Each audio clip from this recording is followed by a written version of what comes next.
Since every student pursues academic success, I have found it necessary to run a discussion on essential tips for academic success. I certainly hope that you find this discussion meaningful and fruitful and informative, and that you will obtain a great deal of benefit from it. If you need any follow-up discussions on this, feel free to contact me on my channel so that we can have a further engagement on it. Academic success is often dependent on particular skill set that one needs to develop, that one needs to acquire. So the skill set helps you to acquire, study, retain and apply knowledge and information. And you find that there are so many skills. We are going to discuss them below as we progress, but it is sufficient to say that they are essential for the workplace. So when you go to work as a business person or as an employee, whatever you will be doing, these skills are essential. And we find that some essential academic skills that can help you achieve the academic excellence, as I have said, they are the ones discussed below. And we are saying there are no shortcuts to success, but you must work your way up diligently and carefully in order to obtain the best results. Otherwise, if you want shortcuts, I might as well disappoint you, because shortcuts don't always give you the best in terms of what you desire. So looking then at the main issues, the skill set that we are going to be discussing, we are looking at your study objectives or study goals, setting clear study goals, and then how to organize your work, how to manage your time, issues of concentration, motivation, critical thinking, research skills, written and verbal communication, note taking and note making, technical literacy, data analysis, giving attention to detail, reasoning, and then that would lead us to our concluding remarks. So what do we mean by study goals? We are saying that these are the objectives, or these are the intended outcomes, what you intend. So we are saying you must set clear study goals. Your goals must align to your career ambitions, obviously. Your goals or your aims must meet the SMART criteria. What do you mean by the SMART criteria? You must set specific goals which are measurable, which are achievable, which are realistic, and which are time framed. So we are saying you must set specific and clear targets in respect of timelines as well as scores. So what scores do you want to record? For instance, you could be setting scores for your subjects. You want 50%, or you want 60%, or you want 100%. What exactly are your targets? They say that you must aim at the stars. If you miss the stars, you might hit the moon. Or rather, is it the other way around? Aim at the moon, and if you miss the moon, you might hit the stars. So begin your studies early and do not procrastinate. We are going to be talking more about planning your studies and not procrastinating when it comes to the aspect of timekeeping and time management. So talk then about organization. We are saying organization means the ability to organize your time, your resources efficiently, and we are saying this is crucial for your academic success. We are saying consider whether your financial and material resources will be sufficient for your studies. You remember, some people could be workers or employees or adults who have other commitments. So you must carefully consider whether you have sufficient time for that. And issues of finance, they also lie at the heart of whole thing, because whenever you are undertaking studies, you must ensure that your financial capacity to complete, to pay for your school fees, to buy your books, and all the material that you are going to require. You must familiarize yourself with the library resources. There are different library resources, your electronic libraries and these physical libraries that you can visit. So among some of these resources, we've got so many electronic resources nowadays, so many information centers, so many electronic directories such as your ProQuest, your JSTOR, your EBSCOhost, your PubMed, your Science Direct, your Scopus, your ERIC, your ABC Clio, or your DOAJ. These are journals, your ResearchGate, your Gale, Infobase, Elsevier, Creator Reference, Google Scholar, World Catalog, OCLC, your Taylor and Francis journals and publications, your Silo, your Statista, your book clubs. There are so many of these directories. This what we have presented here is not an exhaustive list. It's just some of the common and the popular ones. Otherwise, you must familiarize yourself with all those, because you are going to be looking for resources in those different directories. So you must gather your study material, your books, your audiovisual material, your apparatus. Ensure that your computer is in good working order, that your printers are in place, your writing pads or writing material are in place. Everything must be in place. Then you must set up your study space. Ensure you have a dedicated space or corner. Ensure that the place does not have noise or disruptions. Avoid disruptions. So within that living room of yours, you must dedicate a portion where you are going to, which is going to serve as your study area. Then if you are sharing space with others, select that part where you can also study with minimal interruption. That's very important. Take note of important deadlines for assignments, your presentations, your examinations, and any important study-related activities. So you must take note of those.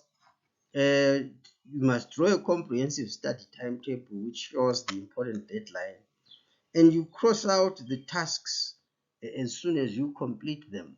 So those are very important issues to take note of in order for you to be effective in the work that you do. So I'm saying as soon as you receive your study material, you must go through the material, identify the important dates, put them separately on a calendar so that you don't forget them. So nowadays you could even use some simple task management software which would give you some push notifications to say such work is due. So your calendars, your Google calendar or your Outlook calendar, whichever electronic calendar you want to use, but you must ensure that you set those deadlines, and then so that you are reminded whenever the time for submission has arrived. That's very important. So that then brings us to the issue of time management, where we are saying time management is the ability to manage your time effectively. It helps you to prioritize your tasks, avoid procrastination, and to meet deadlines.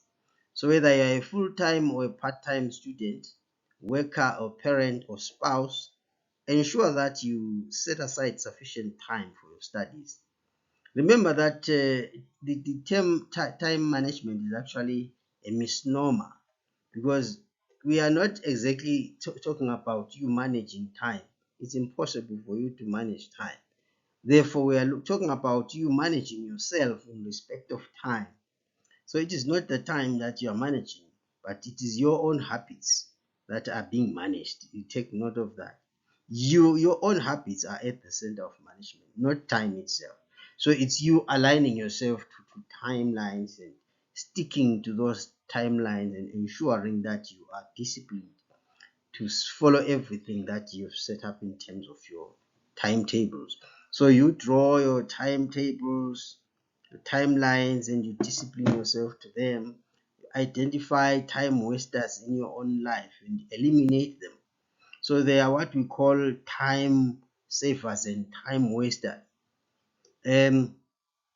So talking about your time wasters, you're talking about friends, depending on how you manage your friendships. That temptation to catch up on juicy gossip, it eats up into your time, your entertainment, your social media, television, stress and depression, all those. If you are stressed, seek counseling so that you can quickly go over the issue, whatever it might be. Otherwise, if you are not counseled and you continue to focus your mind on those unproductive activities and thoughts, then you are losing valuable time. So you must avoid time wasters, stay disciplined to your work. That can only be achieved when you plan your time effectively. Yeah, that's very, very important to take note of. And follow these, look at the reference there, books that I have. You can read that just for your time management to hear how some people, what some people think regarding tips on how to manage your time.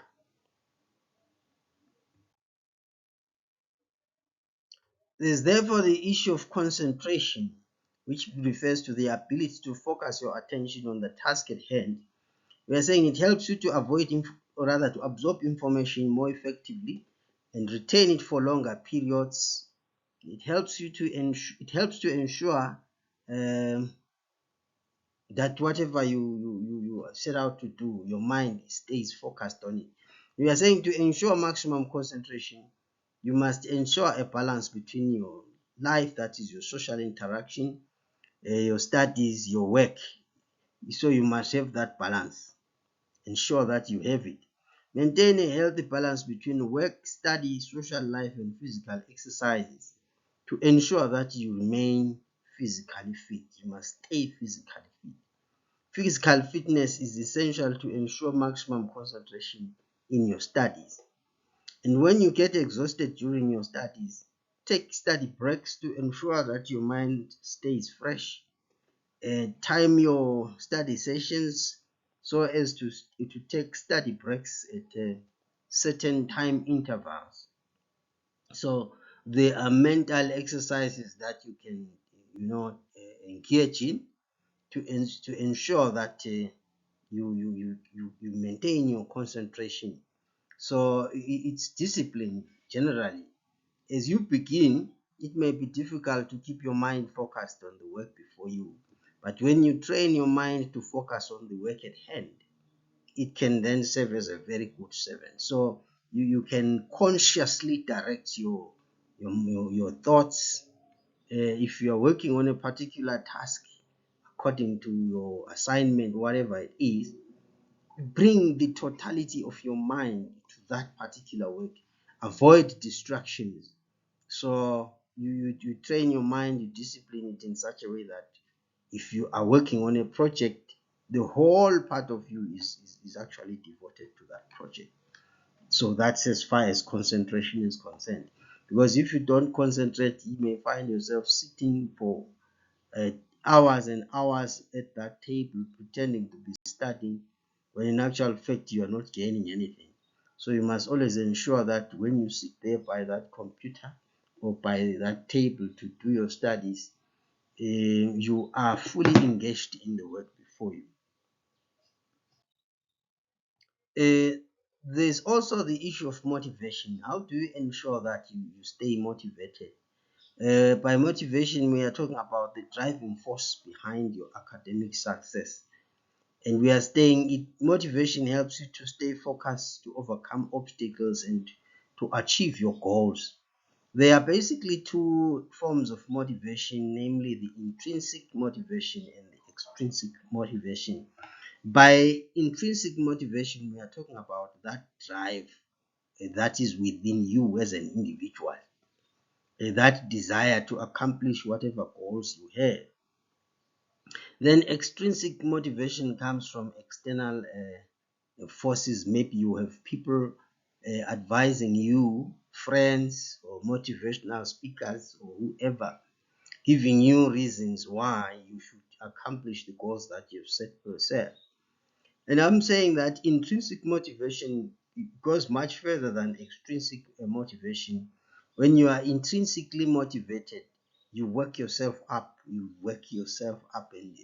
you really devote and commit yourself to the work that's before you, because then the drive is within. So search for that intrinsic motivation for whatever work you have to do. And we are saying, look inside you for the things you are passionate about and align your studies to your passions.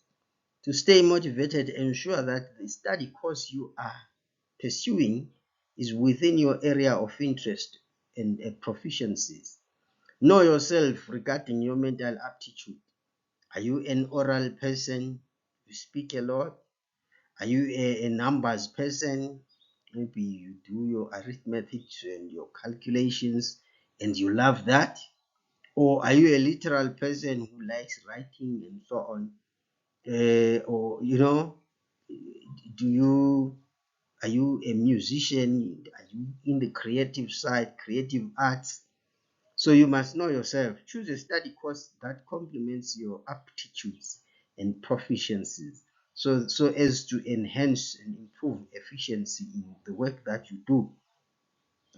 Because if you are going to choose a study where in an area where you are not exactly talented or gifted, it may frustrate you along the way.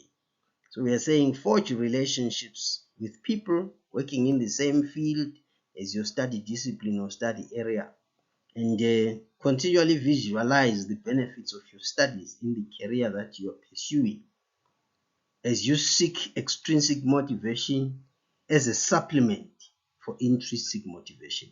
Get that right. Extrinsic motivation is something that you need just to supplement the inner drive, the inner interest.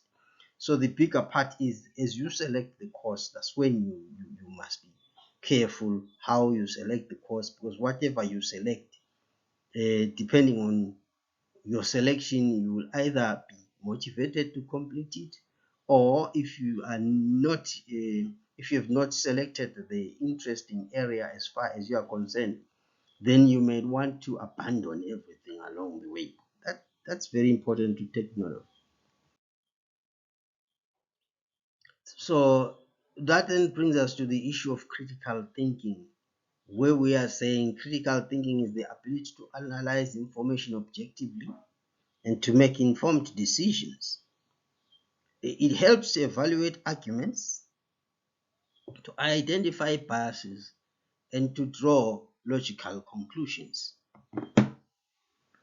Ensure that you develop critical thinking by engaging in mental exercises that promote critical awareness.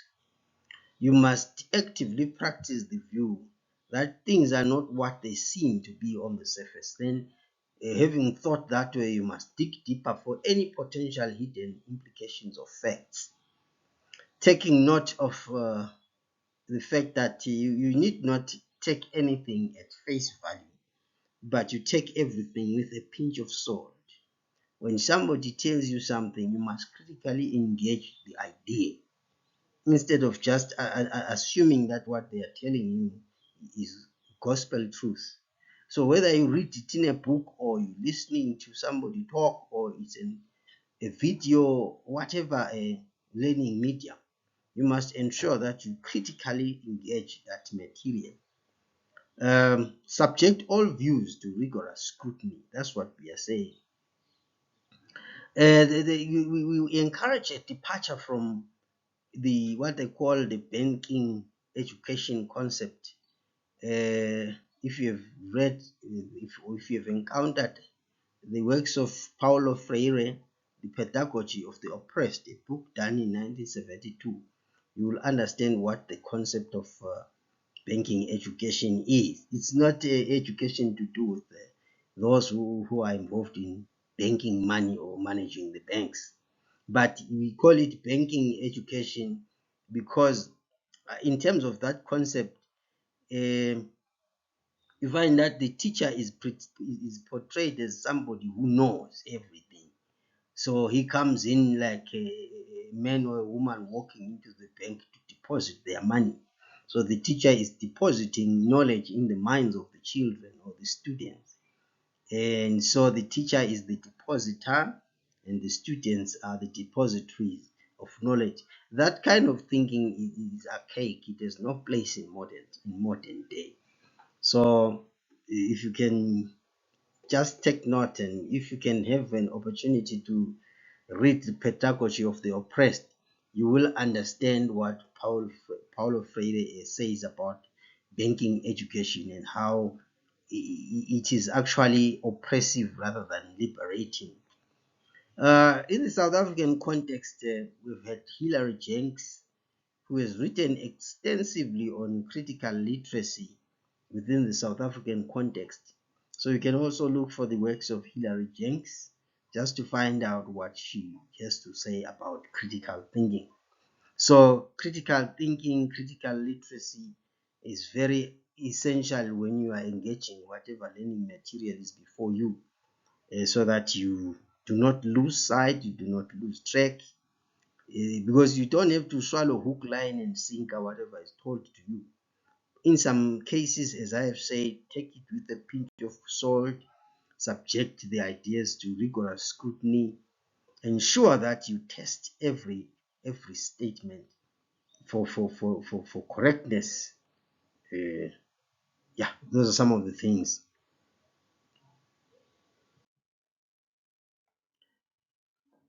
So this then links it up with the issue of developing research skills.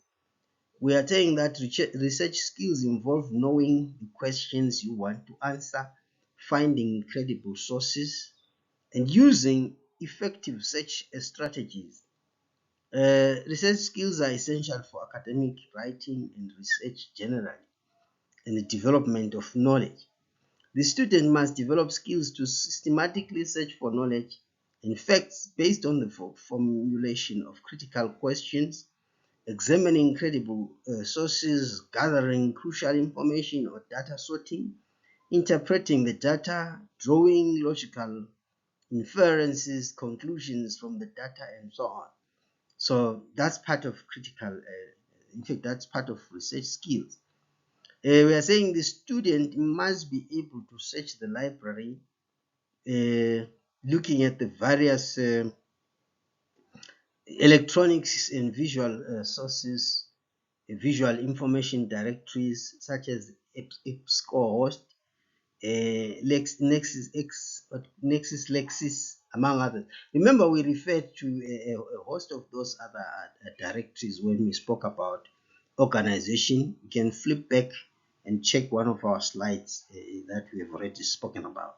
So research skills therefore refer to that ability to identify the relevant information directories and scanning them, just to find out that information that is relevant for your own purposes.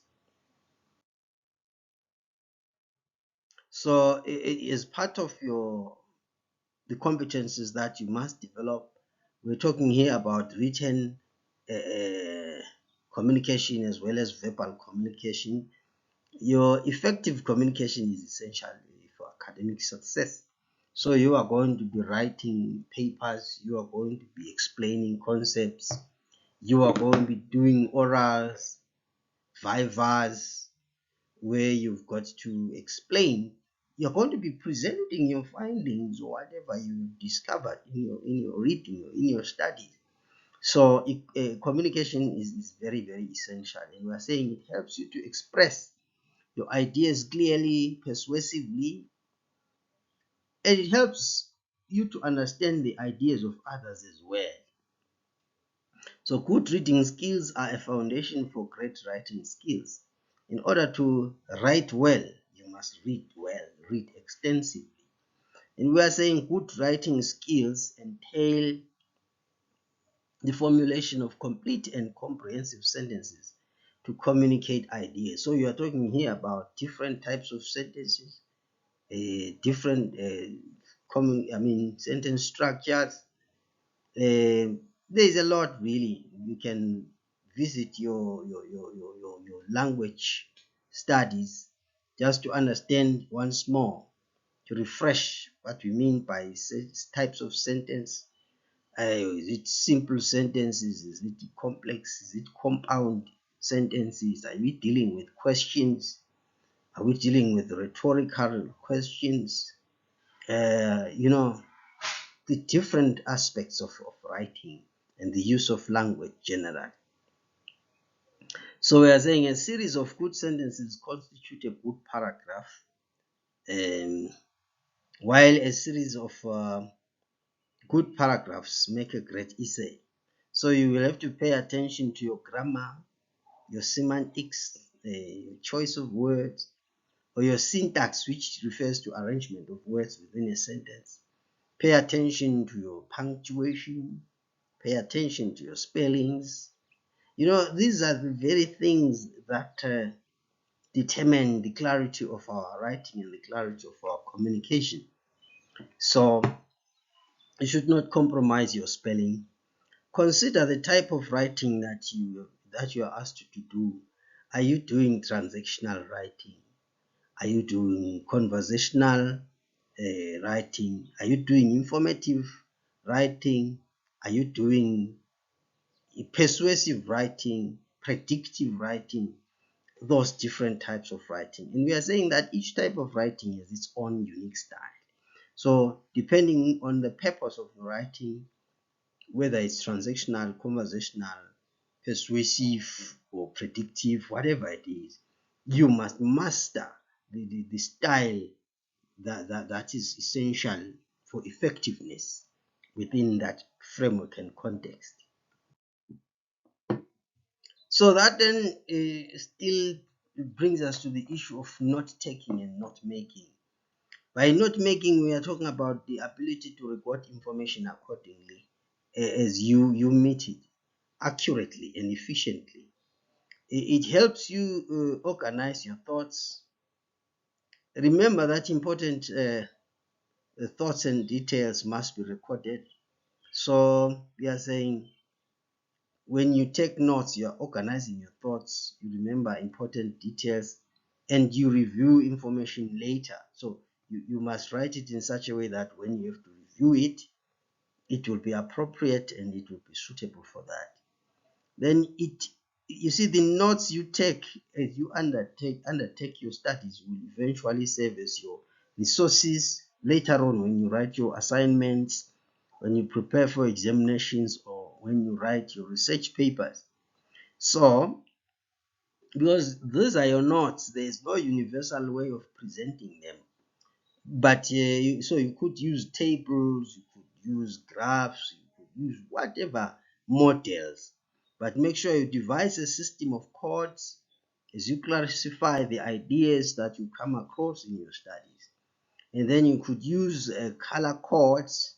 Just as an example, you could use a red color for important questions, or you could use orange color for ideas that still require clarification, or you could use green for statistical facts, just as example. So you devise your own codes which you understand, so that as you are looking at your notebook or your notepad, it already has what you call it has a visual impression, it gives a visual impression. So as you invent your peculiar shorthand and notation for certain words to save time, for instance, you could use IMP to mean important, just as an example. So that then makes it shortens the period of study, especially when you're preparing for examinations, because then the moment you see a color or capitalization or images, whatever, symbols, you already know what it means. So in order to improve efficiency, those are some of the skills. So this use of color coding can be done on the books using those stickers, or you could also highlight on, what do you call this, PDF documents. When you're using electronics, you can enable highlighting and then change the color so that it can give you the instant color images and color impressions, as you can see there on my own slide, the different colors for different effects and kinds of information. Some people use those index cards when they are making notes, whereby you find you take your index cards. Some people find it as outdated, but you would have your index cards where you have your each index card represents certain information. So you write clearly the topic on the index card, any facts that you come across, indicate what page you find the information, and then if you need to follow up, indicate also on that index card, so that at the end of the day you can put those, when you're studying later on, you can use those index cards, whereby each index card represents a certain topic or a certain question or a certain aspect. Then you can sort them out and try to see how they relate with one another. That's very important.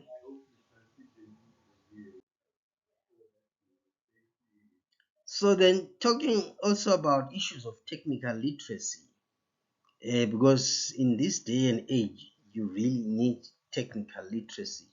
You need to know how to use these computers. We've spoken about different directories there. We spoke about Nexus Lexis or EBSCOhost or Scopus or ProQuest, whichever directory you are scanning for whatever resources. You must have that technical expertise or technical know-how, even if it's not expertise, but something sufficient, knowledge sufficient to help you acquire and pursue the knowledge. So we are saying technical literacy is that ability to use technology effectively. It helps you access your information, to communicate with others, and complete assignment. So what technology are we talking about? We're talking about your computer, your smartphones, yeah, different whatever apps that are there, being able to explore the different apps and be able to use them. We are saying the internet hosts countless resources in various formats such as the text, video, the audio, statistical material, and we are saying that internet resources are easily created. There is no central monitoring for quality assurance and credibility testing. So whilst you are looking at internet sources, you must also be careful that you don't just take everything that you encounter on the internet, because some of it is not being verified. So you must familiarize yourself with issues around how to identify a credible internet source. We can talk about that one on a different platform at different time. But it's sufficient to say you must know how to sort out your internet sources, be able to identify those which are credible and those which are not credible. So we are saying the use of applications such as your word processors, which like your MS Word, or your spreadsheets like your MS Excel, or data sorting, data manipulation and presentation applications, your like you have your MS PowerPoint where you do your presentations, your slide shows, your database software, data analysis software. They have become very pervasive. So in some of your studies and researches, you may be called upon to use some of these analysis tools. So you must master basics about them, but where maybe you need to subcontract experts, at least you must present your data in such a way that you're able to explain to those experts how they should then sort and manipulate, rather impute the data on the system so that the system can do the analysis for them. We're saying the student must learn to apply software applications such as your Turnitin and other plagiarism monitors designed to ensure academic integrity. Examples of those include your Copyscape, your Grammarly, your HelloBlast, Authenticate, PlugScan, PlugTracker, Turnitin, and Unicheck. Now, Turnitin seems to have been around since 1997. I think it is the oldest among all those that we have listed there, and it has got credibility. A lot of institutions, universities use Turnitin formally as the the integrity monitor, academic integrity monitor, where your plagiarism is taken care of and so on to ensure that you don't plagiarize. So you must seek to understand how these platforms work, because for instance, when it comes to Turnitin, you find that when you put when you scan a document or whatever writing through Turnitin stores it. So you must therefore have an understanding with your lecturer or your supervisor regarding when to put that material. Because if you put it into Turnitin will store it, and then when your supervisor or lecturer or teacher asks you to turn it in again, it will now return 100% index or something like that, exaggeratedly high index, similarity index, that is, simply because it is now using the files that you have already put in before. It is now referring to your second input as what you call plagiarized. Plagiarized from what? Plagiarized from what you've already put in. So you must be very careful how you run that one.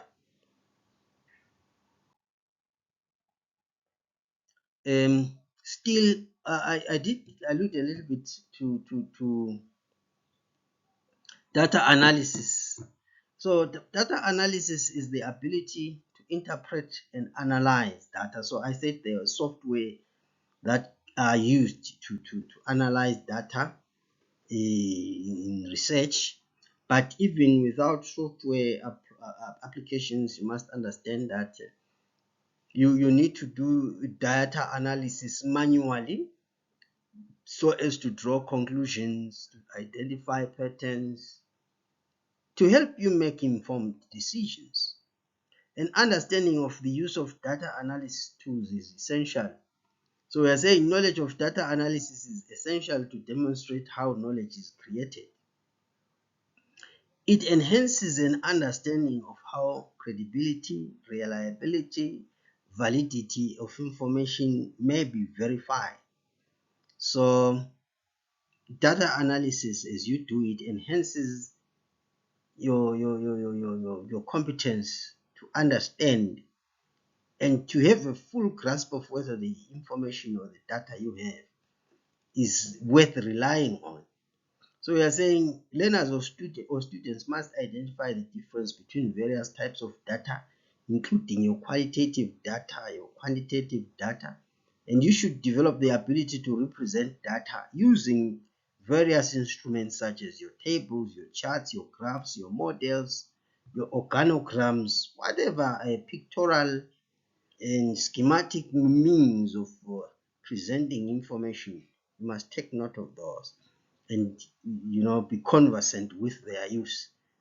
And so data interpretation skills are essential. So you analyze, you interpret data, because that will help in the developing and the understanding of the phenomenon that you are studying. That is very important to take note of. We can't complete this discussion without referring to the need to pay attention to detail. Here we are talking about the ability to notice and to remember small but important facts and details. So it helps you to avoid mistakes, and it helps you to produce high quality work and to achieve academic excellence.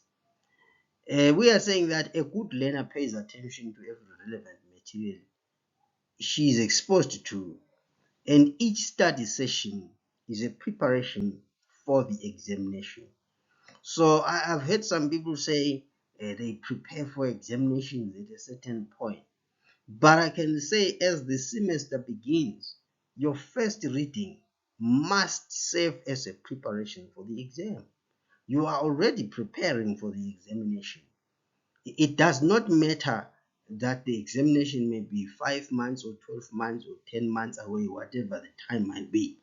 Each study session is a preparation for the examination. So you read every paragraph with the attitude that you will not have an opportunity to read it again. And so that helps you to gain maximum knowledge and insight from the first reading. So from the word go, your attitude matters. So whatever you encounter, tell yourself, I am encountering this fact, this lesson today, I will not encounter it again. So strive to remember a great deal of it, so that when the time comes for the examination, then you are just able to recall what you have already encountered before, and you are able to answer the questions as they come. I have said to some people strangely, and somebody looked at me and thought I was being funny to say, I never prepared for examinations in my life, but I passed most or all of my examinations that I wrote. And the question was, how did that happen? The issue is, I strive to be attentive from the word go. So whatever I come across, I pay attention to it. Like I have said here, read every paragraph with the attitude that you will not have an opportunity to read it again. So when I walk past a place, I look at it carefully with the attitude, I will not come here again. Or next time when I happen to pass through this place, I should not miss my direction. So that is the attitude. And importantly, you must explore the relationships between the various points. Whatever various points you encounter when you are studying, even if they seem very remote, you must look for patterns, look for relationships, find out how different facts interact or dovetail with each other. That's very, very important to consider.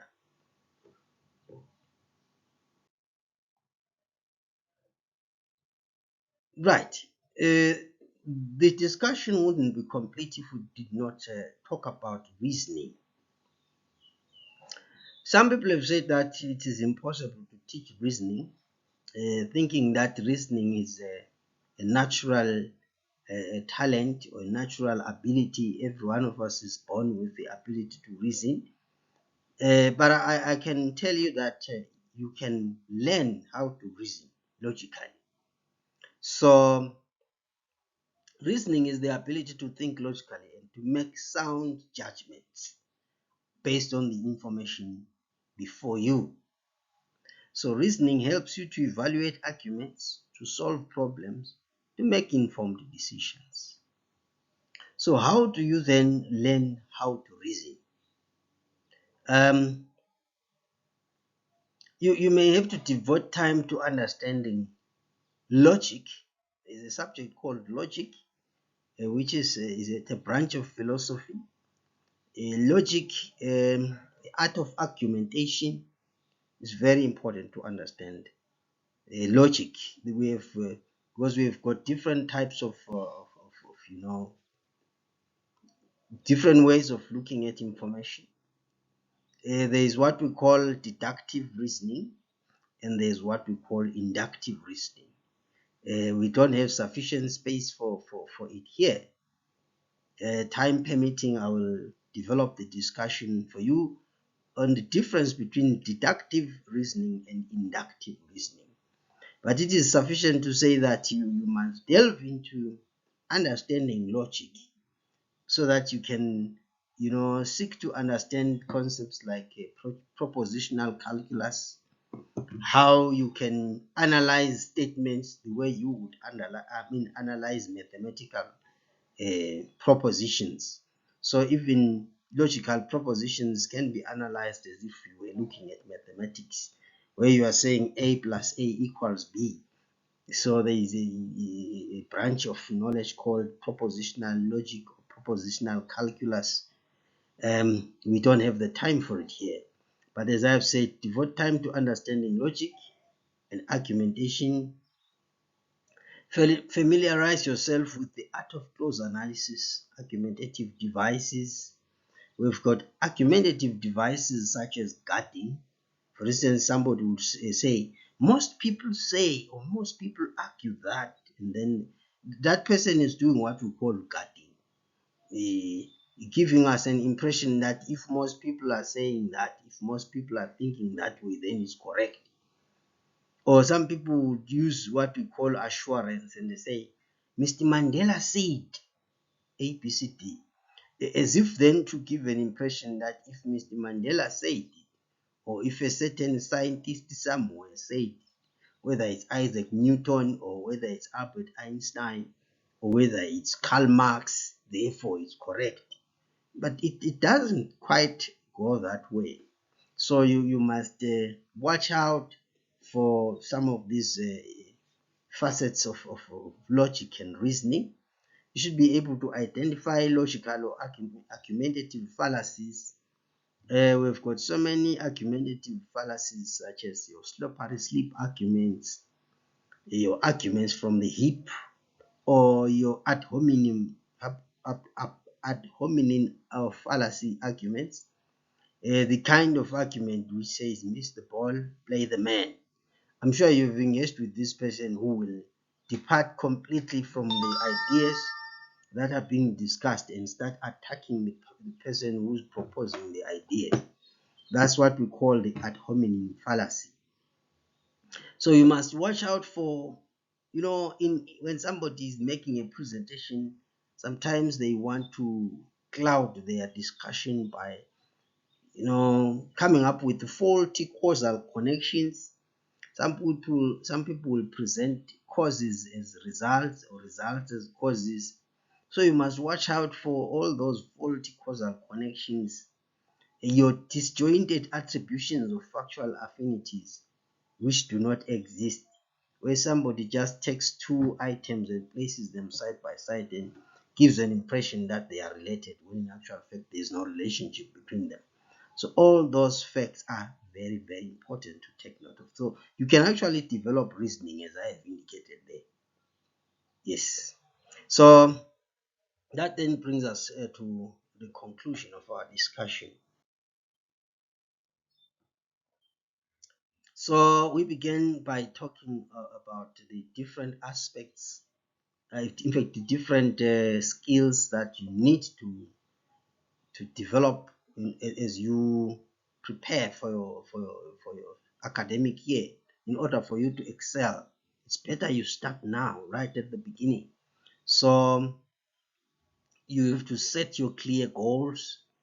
You've got to take note of your time management, or rather your organization. Organize your studies, organize yourself.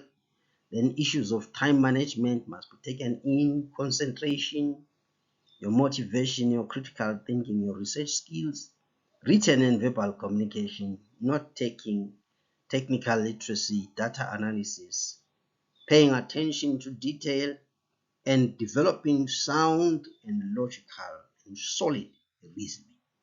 With that, you should be able to excel.